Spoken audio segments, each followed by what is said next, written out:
शब्द भेद का पहला जो प्रकार है क्रिया विशेषण अव्यय और उसके उपभेदों के बारे में हमने जानकारी ली।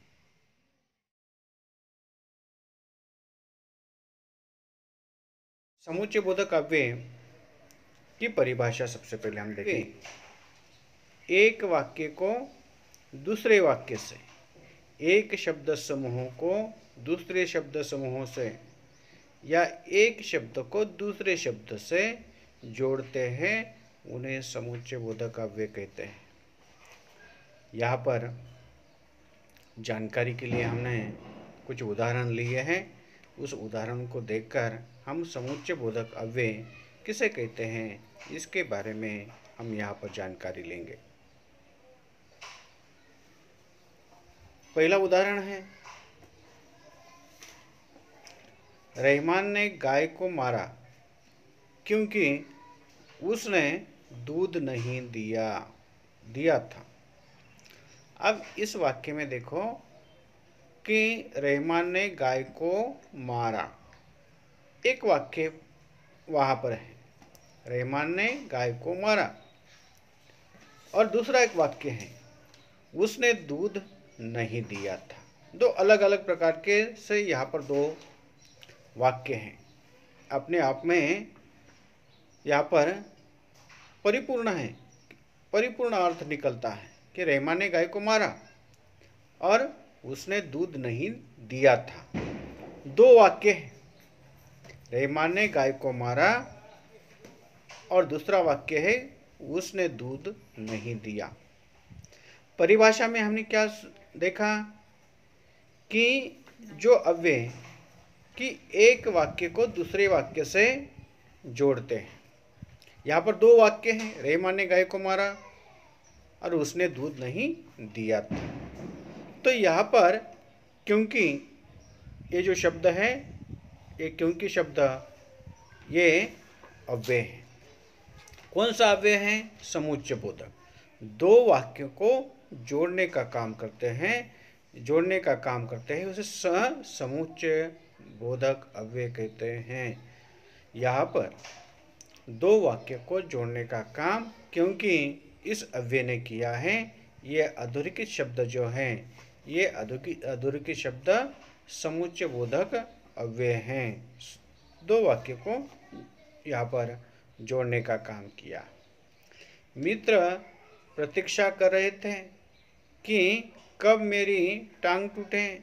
यहाँ पर भी पहले वाक्य जैसे दो वाक्य हैं, मित्र प्रतीक्षा कर रहे थे, ये एक वाक्य है, और कब मेरी टांग टूटी, दो वाक्य को जोड़ने का काम की इस शब्द अव्यय ने किया है। की अव्यय है, ये की अव्यय दो वाक्य को जोड़ने का कार्य करता है, इसीलिए कि ये क्या है? समुच्चय बोधक अव्यय है। ऐसे ही हम तीसरा वाक्य देखें, लक्ष्मी बड़ी भयभीत और घबराई हुई थी। लक्ष्मी बड़ी भयभीत और घबराई हुई थी।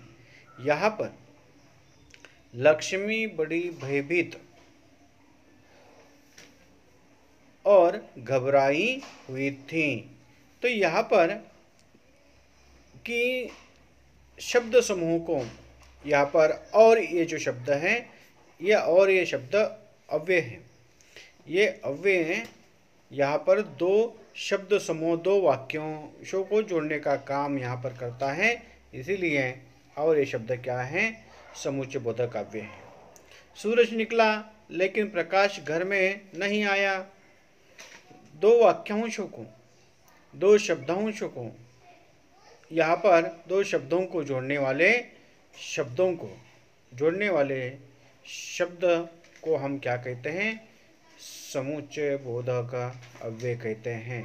सूरज निकला, एक यहाँ पर वाक्य है, प्रकाश घर में नहीं आया। तो यहाँ पर लेकिन अधोरेखित शब्द उधर की अदालत में बच गए, पर इस शब्द के नीचे अधोरेखित हमने ये पर शब्द क्या है, समुच्चय बोधक अव्यय हैं, यहाँ नहीं बच पाओगे। तो यहाँ पर राम और सीता, राम और श्याम, राम और शब्द क्या है, दो शब्दों को जोड़ने का काम करता है।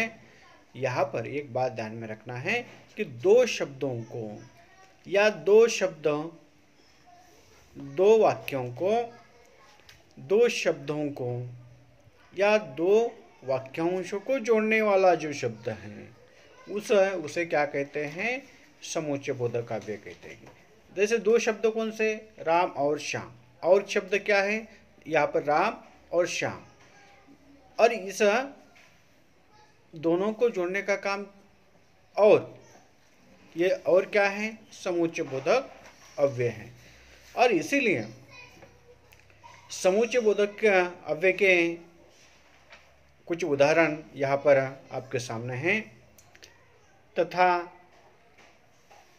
किंतु, पर, इसलिए, मगर, क्योंकि, कि, तो, नहीं, और, या, अथवा, परंतु, लेकिन, एवं, तथापि, बल्कि, ताकि, यदि, ये जो शब्द हैं ये सारे शब्द अव्यय हैं, लेकिन ये अव्यय समुच्चय बोधक अव्यय हैं। यहाँ पर दो वाक्य, दो शब्द और दो वाक्यांशों को जोड़ने का काम जो शब्द करते हैं उन शब्दों को हम क्या कहते हैं, समुच्चय बोधक अव्यय कहते हैं।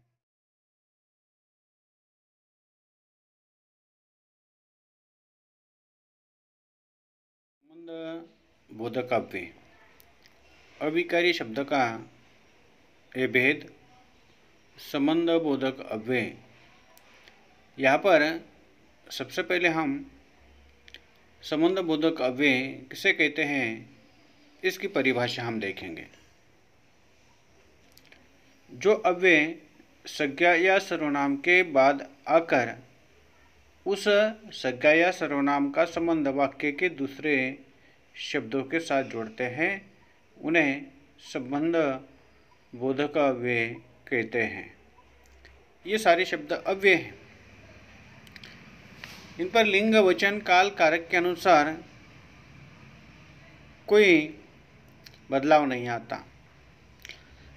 यहाँ पर संबंध बोधक अव्यय की परिभाषा हमने देखी।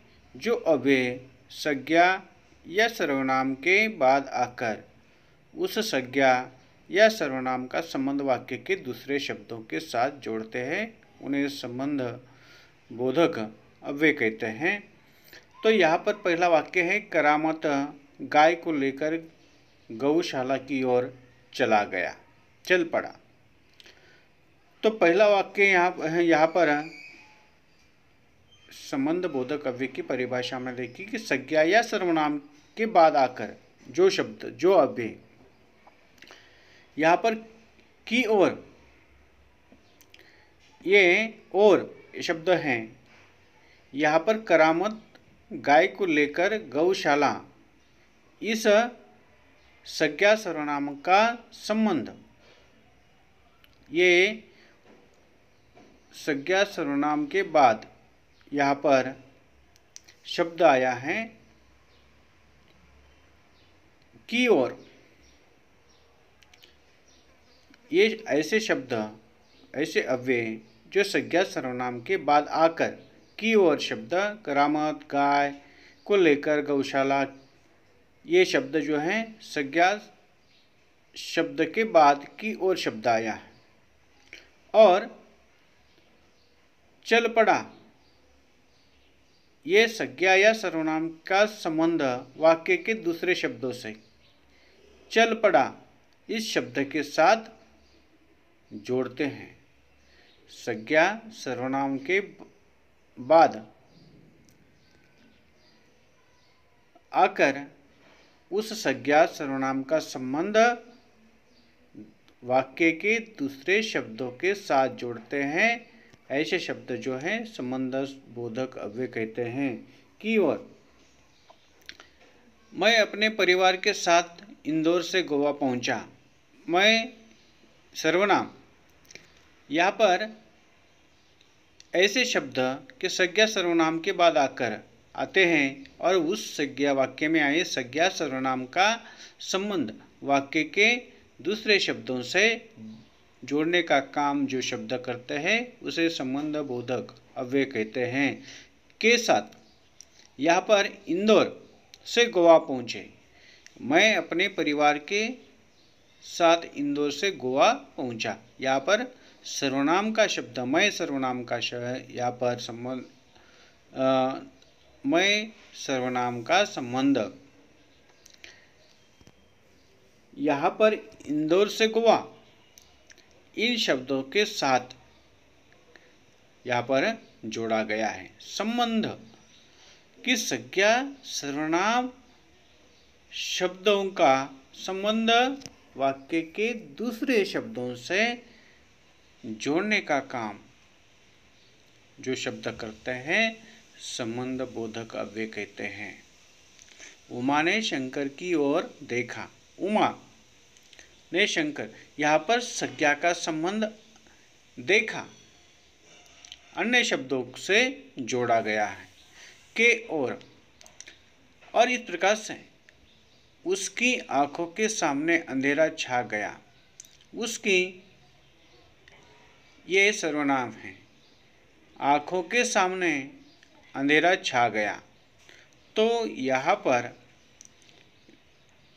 ये अव्यय शब्द संज्ञा सर्वनाम के बाद आकर उस संज्ञा सर्वनाम का संबंध वाक्य के दूसरे शब्दों के साथ यहाँ पर जोड़ते हैं। ऐसे शब्दों को हम क्या कहते हैं?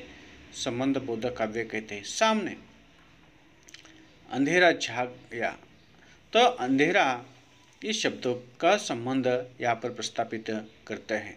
वजीर दो नौकरों के साथ लौटा। यहाँ पर ये जो वाक्य हैं, वजीर दो नौकरों के साथ लौटा। वजीर दो नौकरों के साथ, यहाँ पर संज्ञा सर्वनाम का संबंध किससे जोड़ा गया है? वाक्य के अन्य शब्दों के साथ। लौटा इस शब्द के साथ जोड़ा है। किस शब्द ने? सात शब्द ने। तो इस प्रकार से ऐसे शब्द कि ऐसे अव्यय संज्ञा या सर्वनाम के बाद आकर उस संज्ञा या सर्वनाम का संबंध यहाँ पर वाक्य के दूसरे शब्दों से जोड़ने का काम करते हैं। ये शब्द संबंध बोधक अव्यय कहलाते हैं। कुछ देर के बाद हम मंदिर में गए। बाद, यहाँ पर कुछ देर के बाद, ये बाद शब्द क्या करता है? कुछ देर के बाद इस शब्द का संज्ञा सर्वनाम शब्द का संबंध यहाँ पर मंदिर, हम मंदिर यहाँ पर इस शब्द से जोड़ा गया है। बाद ये शब्द अव्यय जो हैं ये संबंध स्थापित करता है, संबंध जोड़ने का काम करता है। इसीलिए ये बाद ये शब्द संबंध बोधक अव्यय हैं। तुम्हें उसके पास चलना होगा। पास, ये शब्द जो है तुम्हें, ये सर्वनाम शब्द का संबंध सर्वनाम संज्ञा शब्द के बाद आकर संज्ञा सर्वनाम का संबंध यहाँ पर दूसरे शब्दों से चलना, यहाँ पर इस शब्द से पास, इस शब्द का पास इस शब्द ने यहाँ पर सर्वनाम का संबंध चलना इस शब्द के साथ जोड़ा है। तो इसीलिए ये सर्वनाम का ये संबंधवाचक संबंध बोधक ये सर्वनाम जो होते हैं ये वाक्य में संज्ञा सर्वनाम के बाद आते हैं और संज्ञा सर्वनाम का संबंध वाक्य में यहाँ पर दूसरे शब्दों के साथ जोड़ने का काम करते हैं। इसीलिए ये संबंध बोधक अव्यय कहलाते हैं। कुछ ऐसे संबंध बोधक अव्यय के आगे से पीछे से पहले के निकट, से दूर, के पास, के अंदर, से बाहर, से हीन, पर्यंत, तक, भर, के, सामने, ये जो शब्द हैं ये सारे शब्द ये संबंध बोधक अव्यय के उदाहरण हैं। हमेशा संबंध बोधक अव्यय पहचानने के लिए हमें संबंध बोधक अव्यय की पहचान पहले क्या आता है, के विभक्ति आ जाती है। जैसे यहाँ पर और ये संबंध ये शब्द हैं अव्यय हैं, यहाँ पर की के साथ ये शब्द जो है ये सात शब्द की ओर, की, के बाद, के पास, यानी संबंध सूचक अव्यय के पहले के विभक्ति आ जाती है। संबंध सूचक अव्यय पहचानने के लिए हमें यहाँ पर एक आसान तरीका है कि विभक्ति जो है ये विभक्ति संबंध सूचक अव्यय के पहले के विभक्ति आ जाती है। शब्द जो है इस वाक्य में की ओर, के साथ, की ओर, सामने, के साथ, के बाद, के पास, ये सारे शब्द क्या हैं, संबंध बोधक अव्यय। इसकी परिभाषा हम देखेंगे। शब्द राजा के पीछे उसके सैनिक जा रहे हैं, पेड़ के ऊपर बंदर हैं, घर के बाहर कोई खड़ा है, सोफा घर के अंदर रखो। यहाँ पर राजा ये संज्ञा के पीछे, यहाँ पर राजा संज्ञा और यहाँ पर के पीछे उसके सैनिक जा रहे हैं। यहाँ पर संज्ञा का संबंध, संज्ञा के बाद आकर संज्ञा का संबंध दूसरे शब्दों से जोड़ने का काम जो शब्द करते हैं उसे संबंधवाचक संबंध बोधक अव्यय कहते हैं। पेड़ का संबंध, संज्ञा का संबंध बंदर के ऊपर, घर इस संज्ञा कोई इस शब्द से जोड़ा गया है के बाहर, ये जो शब्द है ये शब्द संबंध बोधक यहाँ पर शब्द हैं अव्यय हैं। सोफा के अंदर ये शब्द है घर संज्ञा, सोफा घर ये संज्ञा के बाद आकर जो शब्द संज्ञा का संबंध वाक्य के अन्य शब्दों से जोड़ने का काम जो शब्द करते हैं उसे संबंध बोधक अव्यय कहते हैं।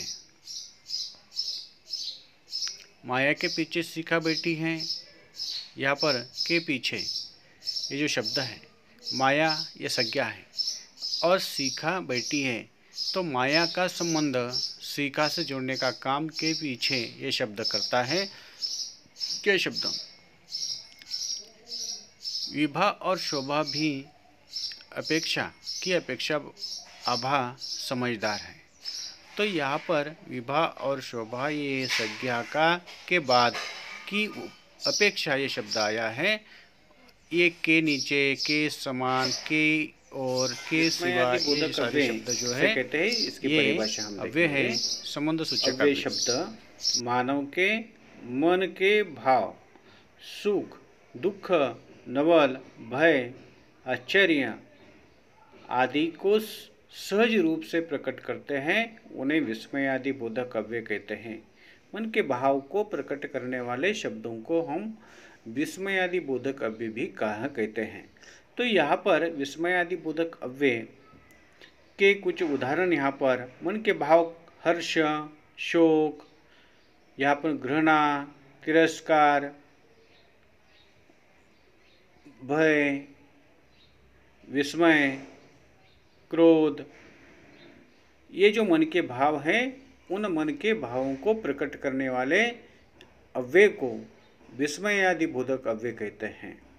शब्दों को यहाँ पर पहला मन का भाव जो है, यहाँ पर विस्मय आदि बोधक अव्यय मन के भाव को प्रकट करने वाले, यहाँ पर हर्ष बोधक, जब कभी जब हमें आनंद होता है तब यहाँ पर ऐसे शब्द हमें मुंह से निकलते हैं, वाह वाह, शाबाश, बहुत अच्छा। जब आनंदित होते हैं मन का भाव, तो ये वाह वाह शब्द, शाबाश शब्द, बहुत शब्द, ये क्या है, मन हर्ष प्रकट करने वाले, मन के भाव को प्रकट करने वाले शब्द है। ये विस्मय आदि बोधक काव्य है। यहाँ पर शाबाश, इसका वाक्य हम करके देखेंगे कि शाबाश, इसी प्रकार आगे बढ़ते रहो। शाबाश शब्द क्या है, ये बात ध्यान में रखना है कि विस्मय आदि बोधक अव्यय वाक्य के पहले आ जाते हैं और यहाँ पर विस्मय आदि बोधक चिन्ह उसके सामने हमें दिखाई देता है, विस्मय आदि बोधक चिन्ह। तो इस प्रकार से कि वाक्य के पहले और शब्द के बाद विस्मय आदि बोधक चिन्ह लगाया जाता है, तो ये विस्मय आदि बोधक काव्य कहलाते हैं। शाबाश, इसी प्रकार आगे बढ़ते रहो। तो यहाँ पर शाबाश शब्द क्या है, ये शाबाश शब्द विस्मय, मन का भाव प्रकट करने वाला, हर्ष बोध करने वाला शब्द है शाबाश। ये शाबाश शब्द विस्मयावधि बोधक काव्य है। दूसरा, मन का भाव प्रकट करने वाला, जब भाव मन का प्रकट होता है, शोक बोध, कि शोक प्रकट करने के लिए या शोक मन दुखित हो जाता है, आह, हाय, उफ, ओह, हे राम, ये जो शब्द है मन के भाव को प्रकट करते हैं, शोक बोध प्रकट करते हैं, मन का शोक प्रकट करते हैं। हे राम, वह सड़क दुर्घटना में मारा गया। दुखद घटना को प्रकट करते समय जो शब्द निकलते हैं उसे बोध, यहाँ पर शोध बोधक अव्यय कहते हैं। हाय, ओ, आहा, उफ, ओहो, हे राम, वह सड़क दुर्घटना में मारा गया। हे राम क्या है, ये शब्द विस्मय आदि बोधक काव्य है। घृणा, मन का भाव, छी, धत, छी, धिक्कार करते हैं, घृणा करते हैं, तो यहाँ पर ऐसे शब्दों को हम घृणा बोधक अव्यय कहते हैं। घृणा, मन का भाव प्रकट करने वाले ये जो शब्द हैं, इन शब्दों को हम क्या कहते हैं, छी, कितनी गंदगी है यहाँ। तो यहाँ पर छी ये शब्द क्या है, मन का भाव, घृणा का भाव प्रकट करता है, भाव बोधक। बाप रे, ओह, आ, हाय, ये जो शब्द है, ओह, कितना बड़ा सांप है। वो शब्द क्या है कि भय, मन का जब भयभीत हो जाते हैं तो ये भाव हमारे निकलते हैं, ओह, कितना बड़ा सांप है। तो इस प्रकार से विस्मय आदि बोधक काव्य, विस्मय बोध, अरे, है, क्या, सच शैली ने ये प्रतियोगिता जीत ली। तो यहाँ पर इस प्रकार से ये शब्द जो है, ये शब्द यहाँ पर विस्मय, मन के भाव को प्रकट करते हैं। जो अधोरेखित शाबाश, हे राम, छी, ओह, सच, यहाँ पर जब क्रोध आ जाता है, मन में क्रोध पैदा हो जाता है, चुप, हटो, ठहर, धुत, धत, ये शब्द मन के यहाँ बाहर निकलते हैं। ये सारे शब्द क्या है, विस्मय आदि बोधक काव्य हैं। चुप रहो, जब देखो बक बक कर, ओहो, अरे, रे, अजी, अरे, मेरे भी तो सुनो। ये सारे शब्द जो है, ये सारे शब्द विस्मय आदि बोधक काव्य के शब्द हैं। मन के भाव को प्रकट करने वाले शब्द। मन, जब क्रोधित मन हो जाता है तब चुप, हटो, ठहर, धत, ऐसे शब्द निकलते हैं। संबोधन करते समय का बोध करते समय, ओह, अरे, रे, अजी, ये शब्द हमारे मुंह से निकलते हैं। विस्मय, यहाँ पर विस्मय बोधक, विस्मय, अरे, है, क्या, सच, और यहाँ पर भय का बोध, भय मन में पैदा हो जाता है, तब इस प्रकार से बाप रे, ओ, आह, हाय ऐसे शब्द निकलते हैं। घृणा का बोध, हम तिरस्कार जिसे कहते हैं, धिक्कार करते समय छी, धुत, छी छी, इस प्रकार से शब्द हमारे मन से निकलते हैं। और शोध बोध, यहाँ पर शोध बोधक शब्द जिसे कहते हैं, आह, वो, हाय, ओ, ये जो हे राम, ये शब्द। और इसी प्रकार से हर्ष बोध, जब मन में आनंद होता है, तब वाह वाह, शाबाश, बहुत अच्छे शब्द बाहर निकलते हैं। तो इस प्रकार से विद्यार्थी मित्रों, विस्मयादि बोधक अव्यय जो हैं कि मानव के मन के भाव, सुख का भाव हो, दुख का भाव हो, नवल हो, भय हो, आश्चर्य हो आदि को सहज रूप से प्रकट करने के लिए करने वाले जो शब्द हैं, वह विस्मयादि बोधक अव्यय कहलाते हैं।